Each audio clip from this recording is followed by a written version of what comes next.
Hey everyone, nice to meet you all again. So don't mind me getting a little bit more comfortable with this experience. Now let's get straight into the video. My name is Susanne Sui, and today I'm going to review a book called The True Story of Red Riding Hood by Liesl Shortleff. I hope I didn't butcher the pronunciation.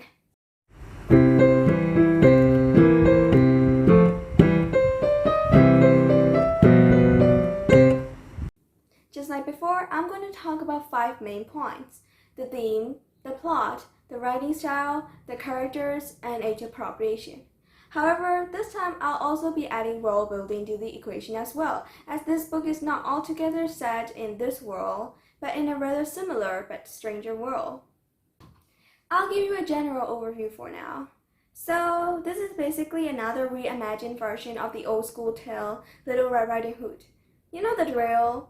Red's granny is sick, and Red goes to her granny and carries a basket full of different things depending on each story. And depending on each story, she either got lost or chose the quick path, which is through the forest. Most of the time, though, Wolf pounced on her midway through. Wolf asks what Red is doing. Red told him that she's going to her grandma. Wolf goes and either eats the grandma or grandma hides quickly. Red goes to Granny's house and say, "My, what big ear teeth nose you have, Grandma." You must know those iconic lines. Wolf reveal himself, chase Red around, huntsmen come, and either kill or chase the wolf away. Granny and Red is safe, and everyone live happily ever after. That is, you probably heard of it before. This story, however, takes a little bit of a different route.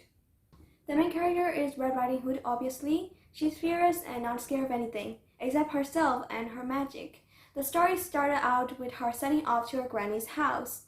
You can already see how some of the relationships are established, like how much Red loved Granny, or how she even knew the wolf of the tale.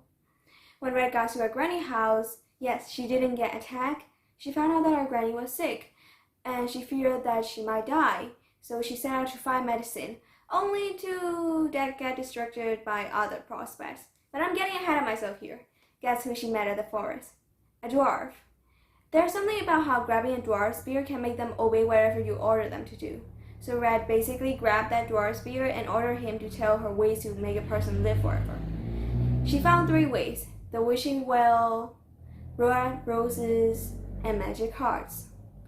So she set out to find all of them and learn about things along the way and got into some pretty big messes. So now, points time. First, the theme. The theme was amazing. It was about dealing with death and learning to accept it, but also to not hesitate to enhance your chances of survival if you can, which basically summarizes all of human history. Next, world building. The world, I would say, is pretty simple. It follows almost all the same rules that we on Earth follows. In fact, this is more of an alternate Earth in another dimension where magic exists in abundance. And even though there were really interesting places and fascinating creatures that Red herself didn't know about, I wasn't really captivated by it. I also don't like alternate worlds that much, so maybe that's why I don't really notice it that much. Third, the plot. It's cleverly done. At first glance, it almost seems as if it's all over the place. But once you get into it, you can find how it started out with a completely different story and stuck with a new one for the rest of the plot. And I have to admit, I really like that. Fourth, the writing style. I like the writing style. It makes sure that the facts happening in the universe get known, but also add a little bit of Red's opinion to it as well. Fifth point, the characters. As I've said before, the main character is Red Riding Hood, even though her close friend and family just call her Red. Red is an aloof and welcoming person to strangers or people she doesn't like. However, she can be kind and fun to be with if she accepts you. But the main trait the story focused on was her fear of magic. She feared magic because when she was young, she made thousands of mistakes and nearly killed her granny once.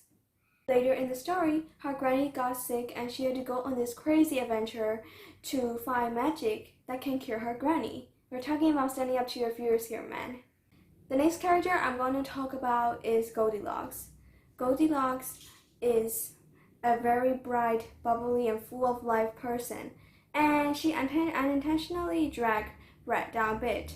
But Even though she's not my type of character, she's the one I love the most in this book.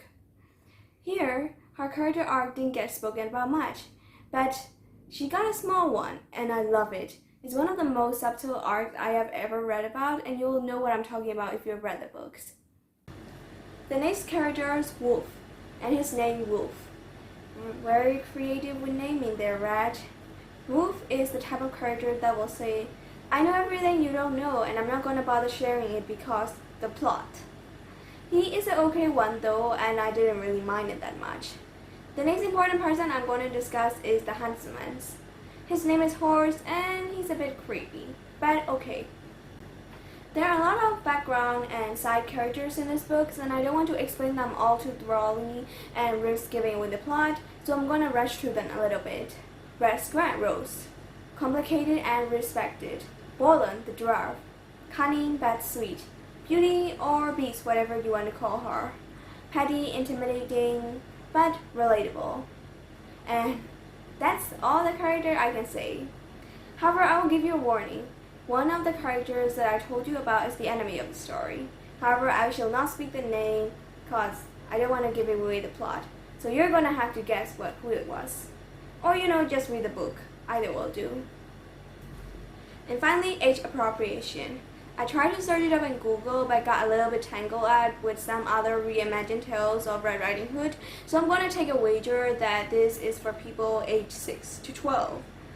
But if your child is a little younger but understand the concept of death, then you can go and read it, it's fine.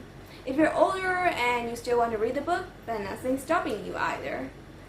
From me, this book gets 4 stars out of 5.